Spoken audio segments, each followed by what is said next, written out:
नमस्कार. स्वामी समर्थ अनुभूती या चॅनलमध्ये आपलं मनापासून स्वागत आहे.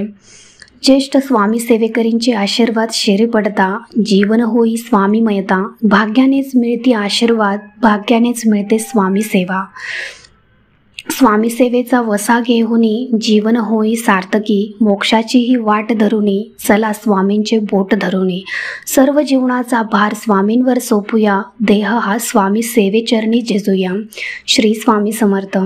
मी आपल्यापुढे एका स्वामी सेवेकरी दादाची, की ज्यांना महाराष्ट्र राज्याचा गुणवंत कामगार हा पुरस्कार तसेच आदर्श कामगार हा पुरस्कार देखील बहाल केलेला आहे व शासनाने नुकतीच त्यांची स्पेशल एक्झिक्युटिव्ह ऑफिसर या पदी नियुक्ती केली आहे.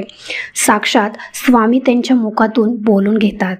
अशा गुणवंत, कीर्तिवंत व स्वामींनी ज्यांना आपलंसं केलं अशा दादांशी आपण संवाद साधणार आहोत.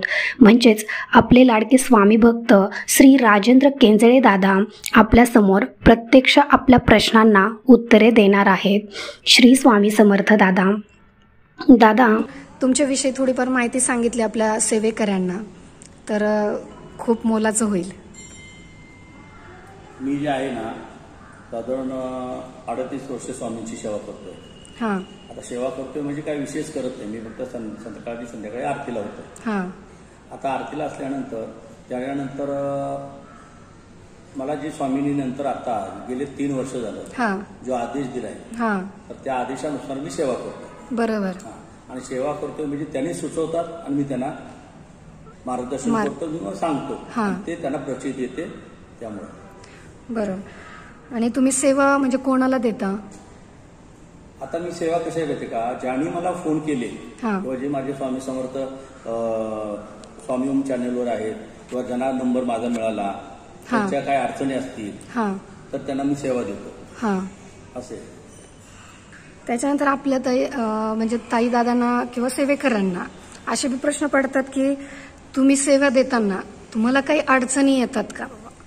आता कसं आहे माहिती का, सेवा देताना मला फार अडचण येतात. कारण का पहिले 1-2-3 वर्षापूर्वीचा जर काळ घेतला का 2 वर्षापूर्वीचा 3 वर्षापूर्वीचा, तर त्यावेळेला काय जास्त नव्हते सेवेकरी माझ्या सानिध्यामध्ये किंवा माझ्या कॉन्टॅक्टमध्ये. तर त्यावेळेला सेवा द्यायला माझा 1-2 तास पुरे होत होते. पण आता असं झालेलं आहे की माझ्या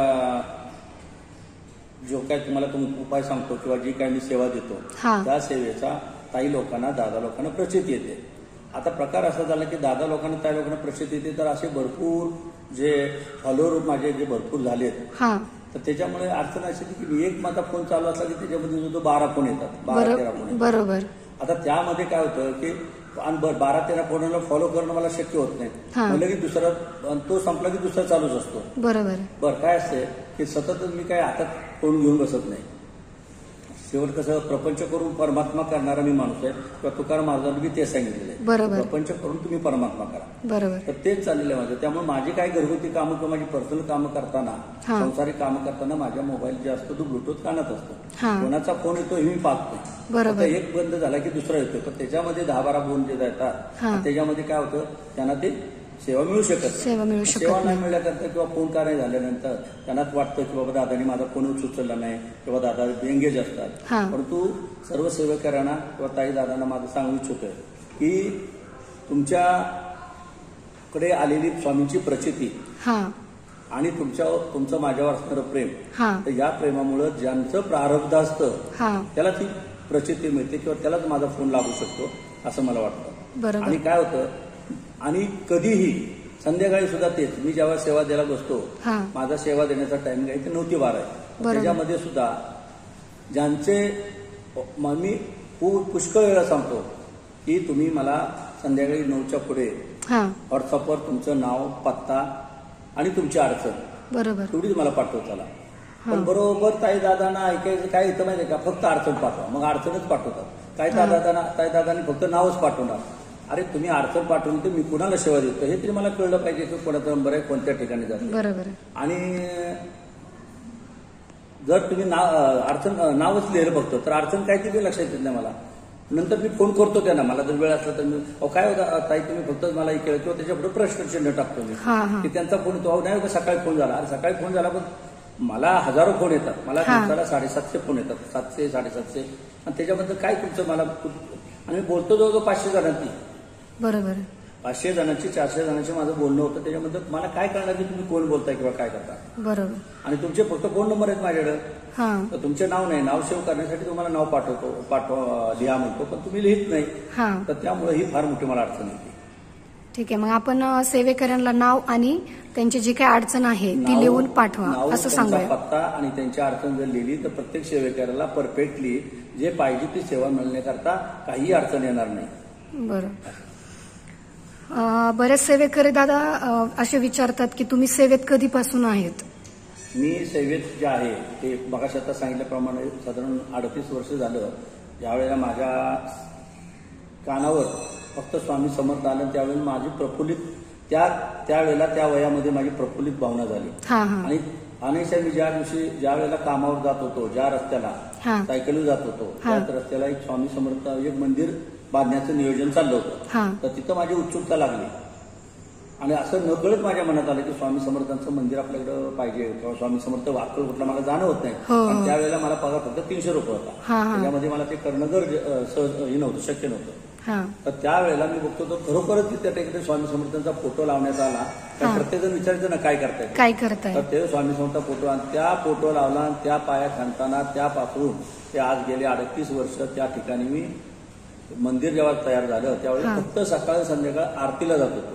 आरतीला त्याच्या अगोदर मला फक्त देवाची जी ओढ होती ती होती, पण स्वामींची ओढ किंवा स्वामींची जी आरतीची ओढ त्या 38 वर्षापासून लागली आणि ती सेवा मी करतोय. आणि त्याच्यानंतर मला आता 3 वर्ष गेले. मला अशा पद्धतीनं प्रचिती स्वामींचा आदेश आला आणि त्यामुळं मी लोकांना सेवा देतो आणि त्या सेवेची त्यांना प्रचिती मिळते. बरोबर. तर सर्वात पहिला तुमचा कोणता अनुभव असेल बरं दादा? ज्या वेळेला मी गेले 38 वर्ष सेवा करतोय तर याची मला काय माहिती म्हणजे का मला प्रचिती काय आहे हे ओळखायला शिकलं पाहिजे. पण या प्रचिती कुणाला ओळखता येत नाही. त्याच्यासाठी जाणण्याची कल्पना पाहिजे. ती जाणण्याची भावना माझ्याकडे नव्हती. बरोबर. आणि त्याच्यामध्ये प्रकार काय झाला की मला मध्याधी अनुभूती येत असेल, प्रचिती येत असेल, परंतु त्या ठिकाणी मला ती ओळखता आली नाही. ज्या वेळेला मी ओळखता आली नाही आणि माझ्या संसारिक काय आर्थिक अडचणी होत्या, त्या अडचणीतनं मार्ग कारण माझा संसार व्यवस्थित चालला. मी रिटायर झालो. माझी 42 वर्ष 5 महिने सर्व्हिस झाली एका ठिकाणी. रिटायर झालो. त्याच्यानंतर मी काय म्हणतो की मी इतरांची हालत पाहत होतो. त्यावेळेला मी म्हणायचो देवा मला फक्त मरण दे आणि व्यवस्थित दे, जसं आहे तसं झालं. प्रपंच केला, सर्वांचं व्यवस्थित आहे आणि दैवयोगानं काहीच नको, कुणालाही माझी सेवा करण्याची संधी लागू नये, तर मला देवा तू मरण दे. अशा पद्धतीने मी मनात बोलत होतो. आणि हे बोलत असताना गेले 5-6 महिने झाले आणि काही कारण नसताना मला अजिबात म्हणजे एवढा स्ट्रॉंग होतो मी किंवा आहे अजून, तर मला त्यावेळेला अचानक चक्कर आली आणि चक्कर आली म्हणून मी डॉक्टरकडे गेलो. डॉक्टरकडे गेल्यानंतर मला रक्त चेक करायला लागलं आणि त्यावेळेला त्यांनी डिटेक्ट केलं की तुम्हाला ब्लॉक आहे. आता ब्लॉकेज जेव्हा आहे तेव्हा मी डिटेक्ट केल्यानंतर ती ब्लॉकेज झाले माझे निष्पन्न झालं. तर मग आम्ही त्याच्या वाटचाली केली बायपासची. बरं तिथं ती एन्जिओग्राफी केली. एन्जिओप्लास्टी करू शकत नाही म्हणून डॉक्टरने सांगितलं बायपास करावं लागेल. मग त्या ठिकाणी माझं बायपास करण्यात आलं ज्युपिटर हॉस्पिटल पुणे. आणि त्यावेळेला जेव्हा मी हॉस्पिटलच्या ज्यावेळेला ऑपरेशनला आत जात होतो तेव्हा स्वामी समर्थ मला तुम्ही घेऊन जावा, मला ठेवू नका, काय अशा पद्धतीनं अपंग झालेलं मी राहू शकत नाही. मला स्वामी मला तुम्ही तुमच्या सानिध्यात घेऊन जा, तुमच्या निवाऱ्याला घेऊन जावा, तुमच्या जवळ घेऊन जावा अशी माझी रिक्वेस्ट विनंती त्यांच्याकडे चालली होती. आता हे चालत असताना त्या ठिकाणी काय झालं की त्या ठिकाणी माझं ऑपरेशन झालं. मी बेशुद्ध होतो आणि मी बेशुद्ध झाल्यानंतर पुन्हा जेव्हा शुद्धीवर काय नाही हे आपल्याला मरत पाहिजे, मला त्यांनी डॉक्टरने सांगितलं मी की हे काढून टाका, हे मला नको आहे, मी सलाईन ओढत होतो, हे सगळं करत होतो. त्याच्यानंतर मी गेलो कोमात. म्हणजे 2 नर्स आल्या आणि त्यांनी मला हात दाबून धरला एवढं आठवते. त्याच्यानंतर मी कोमात गेलो आणि कोमात गेल्यानंतर जे आहे ना काय झालं मला त्यावेळेला प्रचिती आली की मला स्वामींनी अख्खा स्वर्ग दाखवतो. जे आपण काल्पनिक ते स्वर्ग पाहतो तो स्वर्ग ते मला अख्खा दाखवत होते. आणि त्यावेळेला ते म्हणत होते तुला मरण पाहिजे होतं ना, हे घे मरण, तू पाहिलाच ना आता स्वर्ग, असं त्यांनी मला बोलत होते. आणि मी 13 तास कोमामध्ये होतो. बापरे. सगळ्यांची इथं धांदल उडाली होती. काय काय अशा म्हणजे निगेटिव्ह थिंकिंग सगळ्यांच्या डोक्यात आल्या होत्या. त्यावेळेला आमच्या घरची बी हालत बेकार होती. त्यावेळेला ज्युपिटरच्या खाली भरपूर लोक अशी जमा झाली होती. कारण मी ते गेले, माझं आयुष्य ते गेले कारणानं, 62 वर्षाचा कालावधी पुण्यात गेले कारणानं भरपूर लोक. नर्स आली आणि नर्सनं मला म्हणले, दादा तुमचा ज्यूस आलाय. तिला काय माहित नव्हतं, ती नवीन ड्युटीवर आली होती 8 वाजता. आणि त्यावेळेला स्वामींनी मला हाताला धरून वरून खाली पाठवलं, टाकलं. जा, तुला स्वर्ग पाहिजे होता, मरण पाहिजे होतं ना, हे घे मरण. पाहिलंच ना आता स्वर्ग, जा खाली माझी सेवा कर.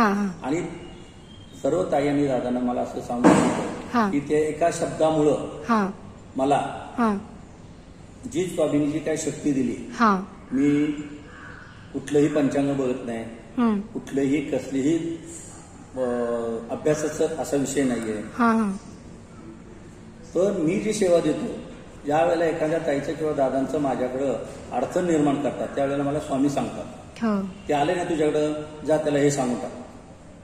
आणि त्यावेळेला अचानक माझ्या तोंडात ते शब्द येतात. ती जेव्हा मी सांगेन की गोराष्टक कर, तारक मंत्र कर, किंवा अजून काल गोराष्टक कर, किंवा तू काय पारायण कर बा, एवढं सांगितल्यानंतर त्या ताई दादांना ते केल्यानंतर दादांताईंची माझ्या 21 दिवसात, 22 दिवसात, 1 महिन्यात लगेच फोन येतो, अहो दादा तुम्ही सेवा दिली होती, मला खरं नोकरी लागली, खरं मला माझं लग्न झालं, खरं माझं असं, म्हणजे अशा प्रचिती यायला लागल्या. प्रचिती आल्यानंतर माझ्याकडे ज्या ताईन दादांची म्हणजे आता जवळजवळ 1.5 लाख प्लस आहेत फॉलोअर माझे.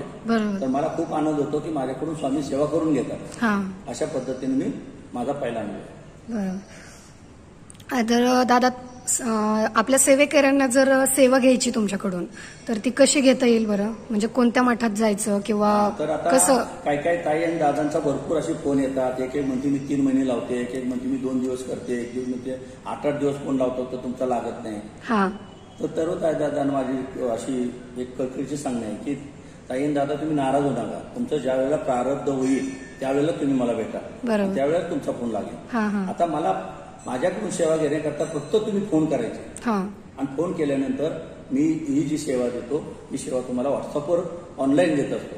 तुम्हाला काही तोडगे सांगायचे असतील तर मी ऑनलाईन तुम्हाला फोन करून सांगतो की तुम्हाला गरज असेल तर. अगदी रात्रीच्या 1 वाजेपर्यंत 12 वाजेपर्यंत माझे हे फोन चालू असतात. मला दुबईवरून किंवा अमेरिकेवरून सुद्धा रात्री तिकडे दिवस असल्या कारणानं रात्रीच्या 9च्या नंतर मला फोन चालू असतात, आणि त्यामुळे मी फोनवर असतो, मी सेवा देत असतो. पण 9 ते 12 हा विषय, हा जी वेळ आहे ही माझी स्वामी आणि मी, आम्ही दोघंच असतो. बरोबर. त्याच्यानंतर बरेच सेवेकरी पण असे म्हणतात की दादा तुम्ही जी सेवा देता त्याची आम्हाला प्रचिती येते. पुष्कळताई दादांना असा प्रश्न की तुम्ही जी सेवा देता त्याच्यावर आम्हाला अनुभव पण येतो, तर त्याच्यावर तुम्ही म्हणजे तुमचं मत काय आहे? कसं असतं माहितीये का, की ऍक्च्युली मला सांगायला बरं वाटेल की काय असतं की ज्या वेळेला माणसाचे भोग संपतात तेव्हा योग येतात, आणि भोग जेव्हा संपले तेव्हा त्यांना अचानक केंद्रदारांचा फोन लागतो, स्वामी समर्थांची यादी आठवण येते का, माझ्याशी कॉन्टॅक्ट साधला. मग फोनवर असेल, नाहीतर कोणीतरी तुम्हाला नंबर सांगितले असेल, नाहीतर अचानक तुम्ही माझे अनुभव ऐकला, अहो दादा आता तुमचा अनुभव ऐकला, आम्ही ताईंना चॅनलवर फोन केला, त्याच्याकडून फोन नंबर घेतला, नाहीतर मला कोणीतरी सांगितला, असे तुमचे योग येतात. आणि योग आले, तुम्ही माझ्याकडे आलात, आणि मी जे अगदी तुम्हाला काही सेवा जे सांगतो माझ्या तोंडातील की स्वामीजी मला सांगतात, अरे त्याच्याकडून ही सेवा कमी पडली, ती सेवा करून घे, आणि ती सेवा सांगितली तुमचं तो काम होऊन जाते. तर अशा पद्धतीनं माझ्या ताई दादांना प्रचिती येते. पूर्णपणे निगेटिव्ह होऊन जातो, म्हणजे नकारात्मक झालेला असतो. तर स्वामी त्यावेळेस साथ देतात का आपल्याला, आणि खरंच स्वामी आहेत का आपल्यासोबत? काय असतं, हे ब्रह्मांड नायक आहे, हे ब्रह्मांड नायक हे ब्रह्मांडात कुठं असतात. प्रत्येक असे अनुभव जर तुम्ही ऐकले, भले प्रत्येक भरपूर चॅनल निघाले स्वामींचे, तर तुमच्याही चॅनलवर अनुभव ऐकले तर मला ही अनुभूती आली, मी अनुभूती आली. माझ्या स्वामींनी आज मला प्रसाद ग्रहण केला, माझे स्वामी माझ्या बरोबर होते, माझे स्वामींनी मला ऍक्सिडेंट झाला तर उचलून घेतलं. बरोबर. हे जे अनुभव आहेत तर हे स्वामी आहेत त्याचं हे लक्षण आहे, किंवा हे स्वामी आहेत ते दाखवतात. आणि ज्या ठिकाणी तुम्ही स्वामी नाहीत, तुम्हाला असं वाटत असाल तर तो स्वामीचं नावच येणार नाही, तुमच्या मार्गालाच जाणार नाही, तुमच्या मनात सुद्धा येणार नाहीत की स्वामी, म्हणजे काहीच गरज नाही ना. पण स्वामी आहेत, हे ब्रह्मांड नायक आहे, आणि ब्रह्मांड नायक आहे तर ही प्रत्येकाला प्रचिती येतेच, आणि प्रत्येकाला प्रचिती येते. आणि कोणतीच सेवा, म्हणजे तुम्ही साधं श्री स्वामी समर्थ नाव घेता ते पण कधीच व्हायला जात नाही, त्याची सुद्धा प्रचिती देतात स्वामी आपल्याला. ज्या वेळेला स्वामींना फक्त नामाचाच महिमा आणि नावच, आणि स्वामी हे फक्त नावाचे चाहते आहेत. फक्त तू नाव घे. दुसरी गोष्ट त्यांना अजून एक आवडतं की सेवेकरी, जेवढे सेवेकरी निर्माण करतात तेवढे स्वामींच्या जवळ जातात, जेवढे सेवेकरी करतात तेवढे. तर अशा पद्धतीनं स्वामी आहेत आणि याची प्रचिती किंबहुना कुणीच हे करू नये, त्याची अनुभूती घ्यावी. तुम्हाला स्वामी भेटतील. बरोबर. तर आजची पिढी सुद्धा दादा खूप नकारात्मक गोष्टींकडे जास्त वळतीये. तर त्याच्यावरती तुम्ही काय, म्हणजे तुमचं काय मत असेल बरं? तर कसं आहे माहिती आहे का की आत्ताच्या पिढीचं जर का आपण पाहिलं तर प्रकार असा आहे की ते याच्यामध्येच नाही. कसं की हे जे टीव्ही झाला, मोबाईल झाला किंवा वेगवेगळे मॉलमध्ये असणारे प्रदर्शनी असतात, तर याच्यामुळे काय झालं, मुलं वाह्यात गेले. ज्यांच्या मनात नाही की आपण त्या बाजूला जावं, त्या बाजूला सुद्धा माणसानं पाहिल्यानंतर जसं आपल्याला वाटतं की पेढ्याचं ताट मांडले, आपल्या पुढे पेढ्याचं ताट एखादा तर पेढ्या तोंडात घालण्याचं माणूस, कारण तो हे गुणधर्मच आहे. बरोबर. तर त्यामुळे तो पिढी जात अशा पद्धतीने आताची जी पिढी आहे ती वावत गेलेली आहे. परंतु याला एक अपवाद असा आहे की सर्वच पिढी गेली असं मला म्हणायचं नाही.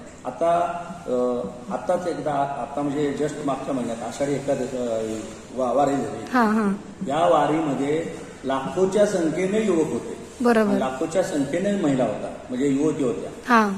तर ती पिढी पूर्णपणे वाहिली असं नाही. आता कसं आहे, 100 एखादा 2 जो आहे तर त्याला ते निगेटिव्ह थिंकिंग, नाही देव नाहीच आहे, बरोबर, म्हणजे सर्व आहे आणि मी म्हणजे सर्व, जो मीपणा करतो तर त्याचा कधीही तो यशस्वी जीवनात येत नाही. तर आपल्या सांसारिक प्रश्नामध्ये नाही का, समजा एखादी गोष्ट जर चांगली चाललेली आहे तर मध्येच असं का होतं, म्हणजे त्याच्या उलट की पूर्ण घर उद्ध्वस्त होतं, म्हणजे सर्व चांगलं चाललेलं आहे, समजा एखाद्याच्या घरामध्ये मुलं बाळ झाली आहेत, लग्न झाले, सगळं सांसारिक प्रश्न सगळे व्यवस्थित आहेत, पण मध्येच असं काहीतरी वादळ येतं की घर सगळं पूर्ण उद्ध्वस्त होऊन जाते. तर दादा याच्यावरती तुम्ही काय सांगा? आहेत अशा पद्धतीने माझ्याकडे भरपूर अशा पद्धतीने त्यांचे प्रश्न आलेले आहेत, अशा ताई बी आलेल्या आहेत, दादा बी आलेले आहेत. कसं होतं माहिती आहे का, याच्यामध्ये सगळ्यात महत्वाची गोष्ट आहे की संसाराची 2 चाक आहेत. बरोबर. पती पत्नी यांनी दोघांच्यावर विश्वास ठेवणं आणि दोघांच्या मताने संसार करणं हा सगळ्यात महत्वाचा आहे. बरोबर. याच्यामध्ये मीपणा नसावा, याच्यामध्ये अहंकार नसावा, याच्यामध्ये अभिमान स्वतःचा नसावा. बरोबर. दादांना वाटत असेल की मी बाबा संसार चालवतोय, मी नोकरी जातोय, बायको घरात करते, पण बाईला 24 तास म्हणजे 24/7 एवढं काम असतं. बरोबर.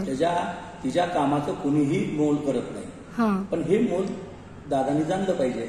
आणि दादानी जे कष्ट करतात, बाहेरून येतात, ते सुद्धा कष्ट करतात, त्यांना सुद्धा काहीतरी एनर्जी वेस्ट करावं लागते. ते सुद्धा तू तर फक्त घरातच आहे, मुलांना तोंड देते, पण त्याला सुद्धा असंख्य साहेबांना आहे, कस्टमरला आहे, आणखी वेगवेगळ्या लोकांना आहे समाजामध्ये, बरोबर, सगळ्यांना त्यांना तोंड द्यावं लागतं. म्हणजे त्यांची एनर्जी किती वेस्ट होते, तुझी बी एनर्जी असते, पण तू त्याला समजून घेतलं पाहिजे. बाहेरून आल्यानंतर त्याला जर का तो काय करून आला, बाबा काय आज तुम्हाला जास्त त्रास आहे का, बसा निवांत, मी तुमची काहीतरी चहा पाणी असेल, पण काय त्यांचं चुकतं भरपूर.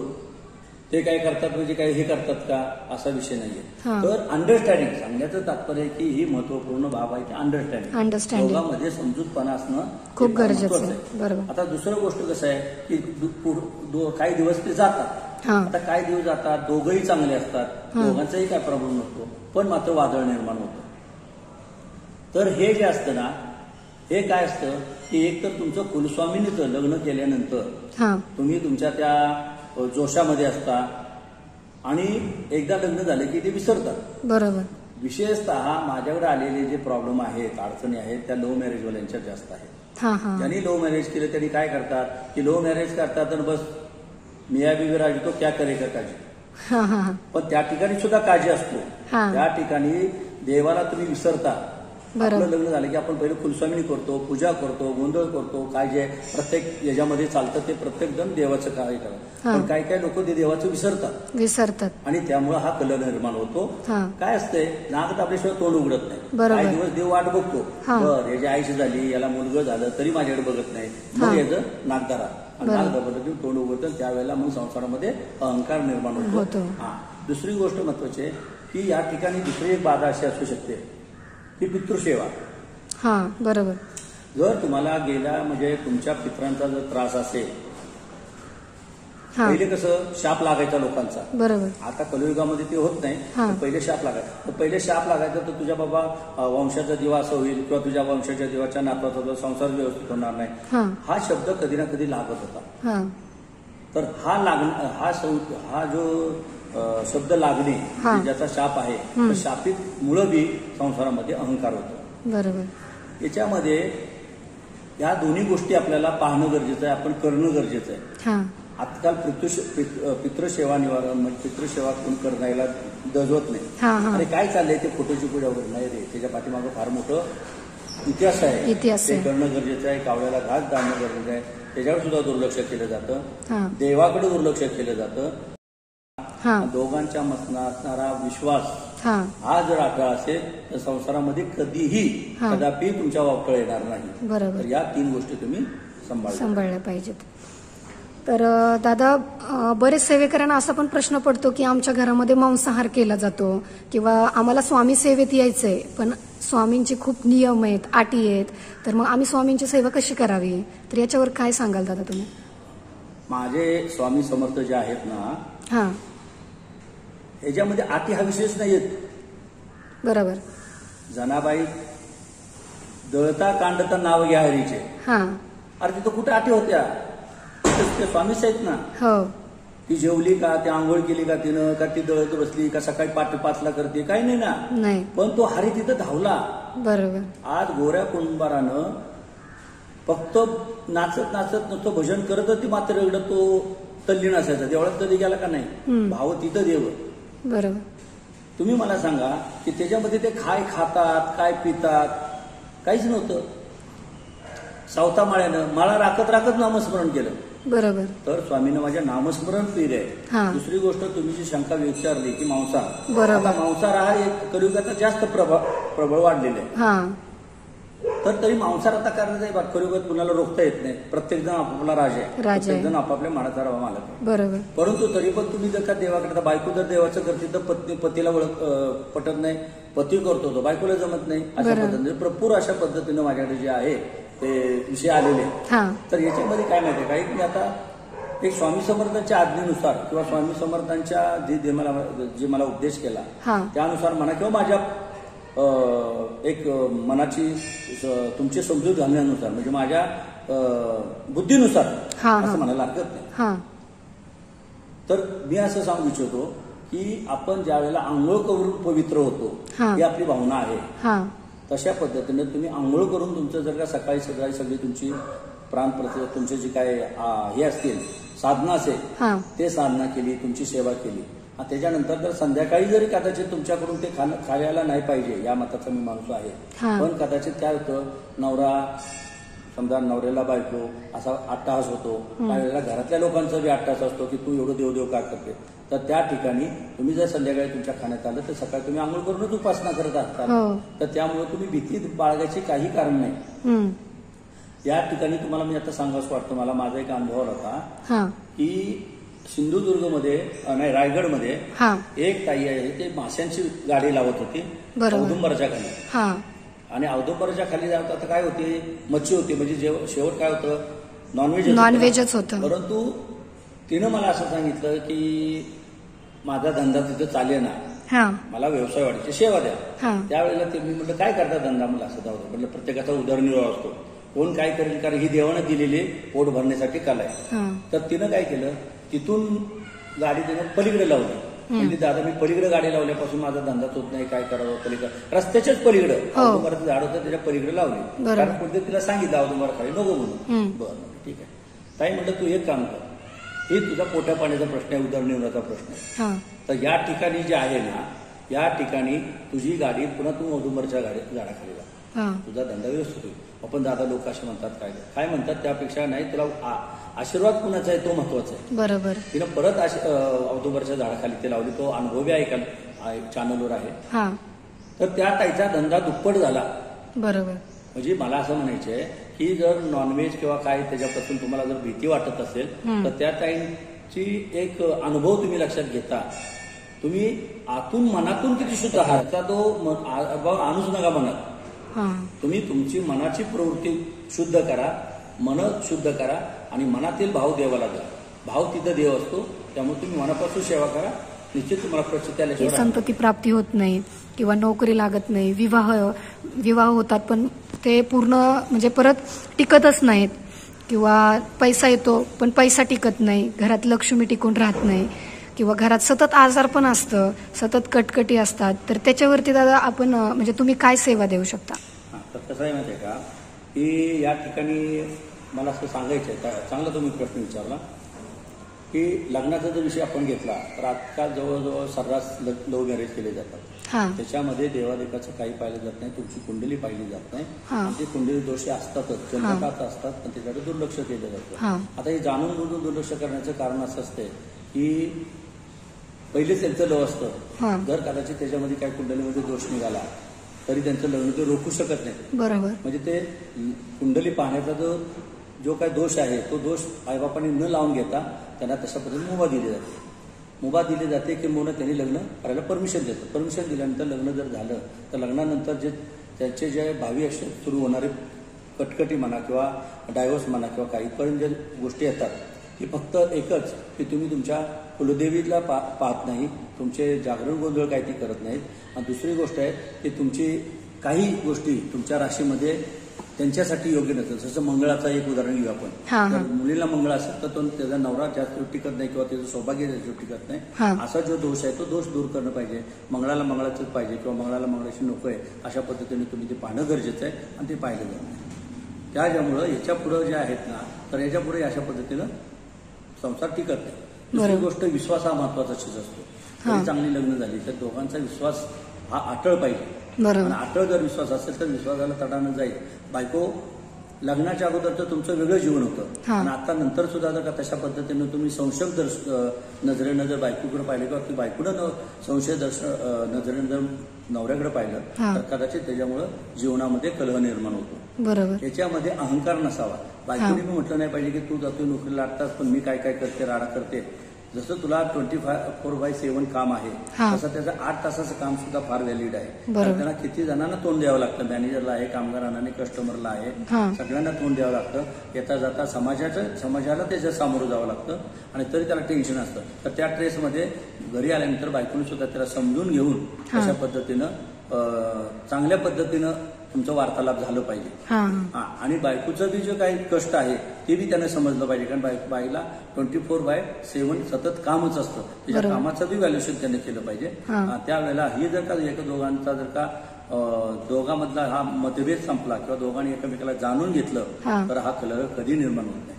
तिसरी गोष्ट अशी आहे की कदाचित हे सगळं ओके असेल तरी पण त्या ठिकाणी जर तुम्हाला कदाचित पितृसेवा म्हणजे पितृचा दोष असेल तर तुम्हाला तिथं पितृसेवा करणं गरजेचं आहे. दुसरी गोष्ट पैसा आता IT सेक्टर निघाला, पैसा अफाट झाला तर त्याच्यामुळे जर का नवऱ्याला बी काहीतरी व्यसन असेल, नवरा बी काहीतरी पबमध्ये जाणं कुठं काय करणं, बायकोने बी तशा पद्धतीने जर का तुमच्या महिलाचा कार्यक्रम, महिलांचा तुमचा गेट टुगेदर किंवा अजून काय अशा पद्धतीने जाणं, तिथं हॉटेलिंग करणं, तिथं अजून वेगळं काय काय करणं, हे जर का बाईनं बी जर का मनावर आवर नाही घातला तर तो पैसा टिकत नाही आणि मग लक्ष्मी टिकत.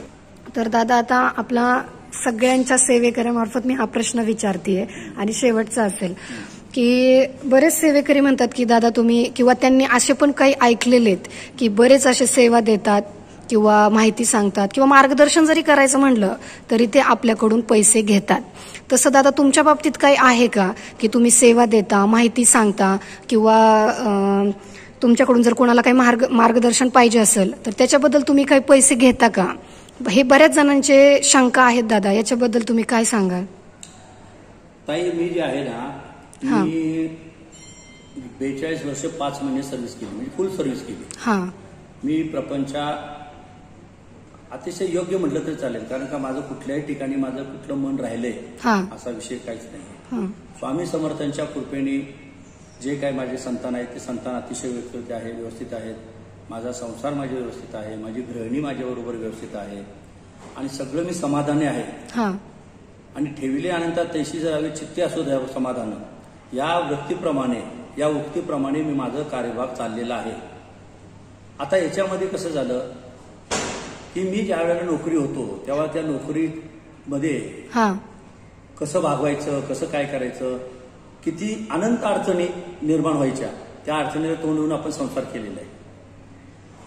आता ते तर दुःख आपल्या गाठीशी आहेच, पण त्याच्यानंतर हे स्वामी समर्थांनी ज्या वेळेला उपदेश केला किंवा स्वामी समर्थांनी मला जेव्हा सांगण्यात आलं की तुम्ही जा माझी सेवा कर, असं म्हणून जेव्हा मगाच्या तुम्हाला दिलेल्या मी ज्या अनुभवामध्ये मला स्वतःला आलेला अनुभव किंवा स्वामी सेवेत कसा आलो त्याचा जो अनुभव तुम्हाला व्यतीत केला तो फार छोटा केलाय मी, फार मोठा अनुभव येतो.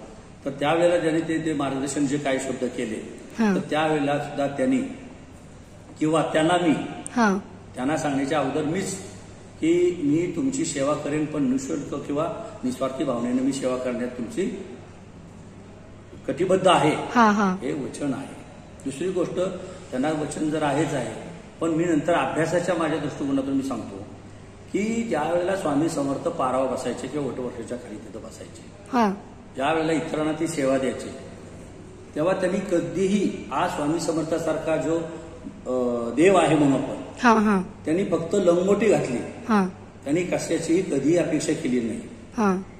फक्त तेवढ्या वस्त्रावरच त्यांनी त्यांचं जीवन कार्यभाग त्यांनी साधलेला आहे, केलेला आहे. तर हे धोतक कशाचं, हे प्रतीक कशाचं आहे की कशाची अपेक्षा न करता ते सेवा करत होते.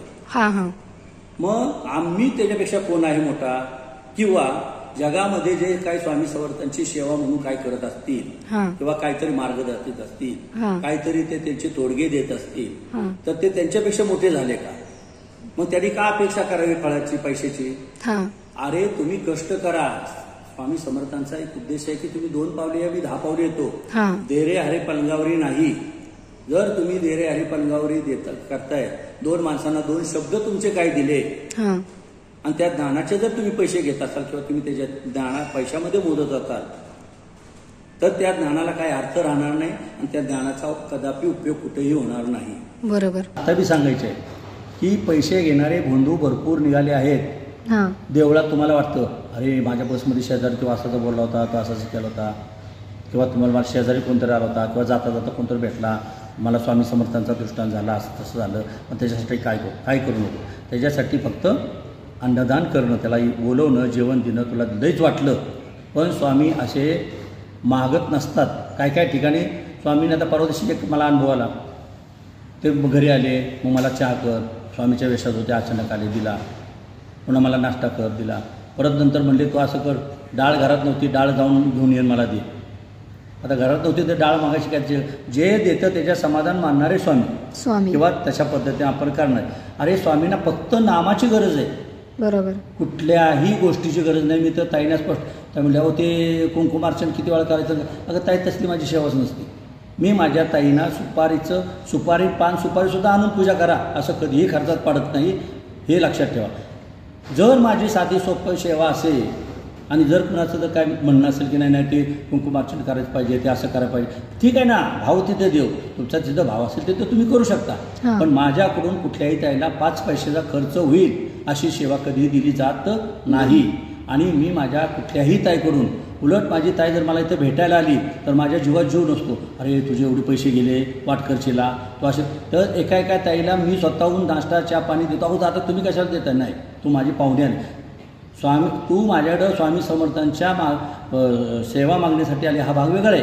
पण शेवट तू माझ्या घरची पाहुणे आली, तुला मला भेटायला आली म्हणजे तू कोणती माझी, आपल्याला अतिथी देवो भव हे जे लक्षण आहे ते प्रत्येकाने लक्षात ठेवलं पाहिजे. जर कोणी आपल्याला भेटायला आलं म्हणजे मी कोणतरी मस्त श्रेष्ठ आहे आणि मग त्यांनी काहीतरी, भरपूर जण आता मुंबईवरनं गाड्या येतात किंवा अजून अमरावतीवरून येतात किंवा कुठं अकोल्यावरून येतात, हो दादा नाही ना तुमची दक्षिणा. अरे कसली दक्षिणा?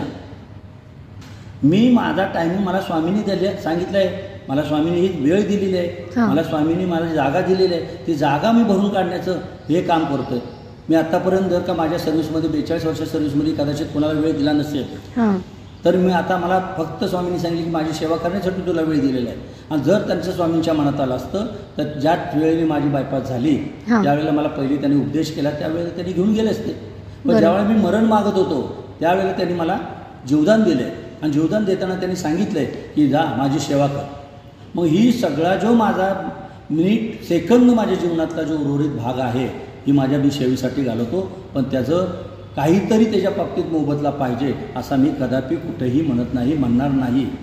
अगदी कुठल्याही कुठल्याही चॅनलनं माझी मुलाखत घेतली किंवा कुठल्याही एखाद्या दादा ताईंनी माझ्याजवळ 2 तास वेस्ट केले म्हणून त्याच्यासाठी काहीतरी मला त्यांच्याकडून काही घ्यायचे आहे किंवा माझ्यापासून तुम्हाला काहीतरी लाभ झाला म्हणून त्याच्यातलं मला थोडं द्या असं म्हणणारा हा केंद्रीय दादा नाही आहे. आणि जे काय इतर ठिकाणी जे बोंधू लोक फिरतात तर ताई दादांना माझं स्पष्ट म्हणणं आहे की अरे तुम्ही एक काम करा, ज्या ठिकाणी स्वामी तुम्हाला भेटले असं वाटतं त्या ठिकाणी तुम्ही शिरा द्या, जेवण घाला, पण तुम्ही आर्थिक मदत कुठंही करू नका. तुम्ही अन्नदान करण्याचा जो महामोठा दानाचा कार्यक्रम आहे तो अन्नदानाच्याच माध्यमातून पूर्ण करावा.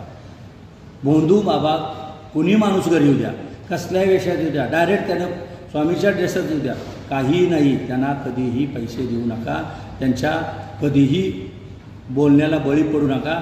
ताईंचे दादांचे माझे भरपूर फोन येतात. कोणी ऐपतीप्रमाणे 500 मागतं, कोण 5000 मागतं, कोण 21,000 मागतं, कोण म्हणतं तुमचा अभिषेक करायचे आहे 5 डबे द्या, कोण म्हणतं 3 डबे द्या, कोण म्हणते एका डब्यात अभिषेक करतो. अरे तुम्ही कशाला करता, आम्हाला हात नाही का, आमच्या भावना नाही का, आम्ही करतो. तुम्ही जाऊन फक्त एक पळीभर फक्त स्वामींच्या याच्यावर अभिषेक करा पंचामृताचा, स्वामींना तो मान्य आहे. कुठल्याही देवळात जा पण स्वतःहून कार्य करा, स्वतःचा हातभार लागू द्या. तुम्ही सूत्र सोपवू नका आणि दुसऱ्याला अभिषेक करण्याचं पुण्य प्राप्त करून देऊ ना. तुम्ही तुमचा अभिषेक करा. अभिषेकासाठी 501 रुपये, अभिषेकासाठी 5001 रुपये तुम्ही पावती घेता, सगळं करता, पण काय करतात ते हे तुम्ही पाहणं गरजेचं आहे. त्यामुळं माझ्याकडून एवढंच मला सांगणं आहे की मी घेत नाही, हा भाग नंतरच आहे, तो माझा प्रश्न आहे. पण तुमचेसुद्धा पैसे कुठे जाऊ नाहीत हे मी तुम्हाला मला सुचवू इच्छितो आहे. स्वामीच्या नावाखाली हजारो सेवेकरी किंवा हजारो ते काय म्हणतात त्याला जसे आम्हाला सेवा इथे द्यायला सेवा देऊ शकतो असं काहीतरी थोडं कुभांडर असतात, थोडा अभिमान अर्वाच्यपणे बोलतात आणि त्याच्यावर त्यांनी पैसे कमवतात. तर तेवढं तुमच्याकडून होऊन जाऊ द्या नका. कदाचित माझ्याकडून जर तुमचं काहीतरी याच्यामध्ये तुमचं मन दुखवलं गेलं असेल आणि दादांनी काही वेगळं सांगलं असेल तर ते तुमच्याजवळ ठेवा. पण जी स्वामींनी मला ज्या भावनेनं जी मला बुद्धी दिली त्या बुद्धीनं मी तुम्हाला बोललो आणि मी जसा वागतो तशा पद्धतीनं तुम्हाला व्यतीत करण्याचा प्रश्न केला. शेवट प्रत्येकाचं आपापलं एक वैयक्तिक बाब असते. तुम्ही वैयक्तिक बाबीनुसार स्वामींची कशी सेवा करायची ही केवळ तुमच्या हातात आहे. पण जसं पद्धतीनं आपले वाल्याकोळ्यासारखे आपले जे काय दुःख असतात, जे कष्ट असतात किंवा जे पाप असतात ते जसे मोजले जातात आणि कोणतरी निमित्त म्हणून बनतो, तो त्याला टॉर्चर करतो, याच्यामध्ये कोण आहे तुझ्या भागीदार, तशा पद्धतीने मला मी सांगण्याचा प्रयत्न केला की त्याच्यामध्ये तुमच्या ज्या तुम्ही जे आर्थिक पाठबळ देता, आर्थिक मदत करणार, तर त्या ज्या क्लेशामध्ये त्या दुःखामध्ये ते जे केलेल्या पापामध्ये तुमच्या कुणीही नाही.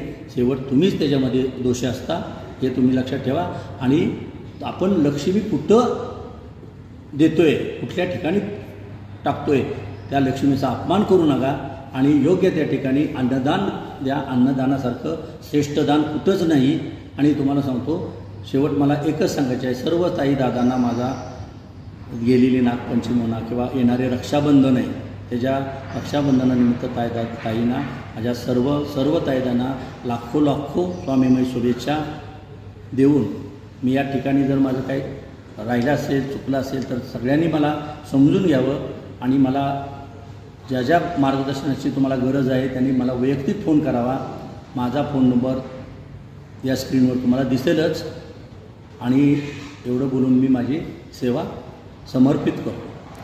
थँक्यू दादा, तुमचा मौल्यवान वेळ दिल्याबद्दल खरंच मी आणि आमचे सेवेकरी जेवढे काही आहेत तेवढे तुमचे मनापासून आभार मानतो. तुमचं मार्गदर्शन आम्हाला असंच सतत लाभत राहो.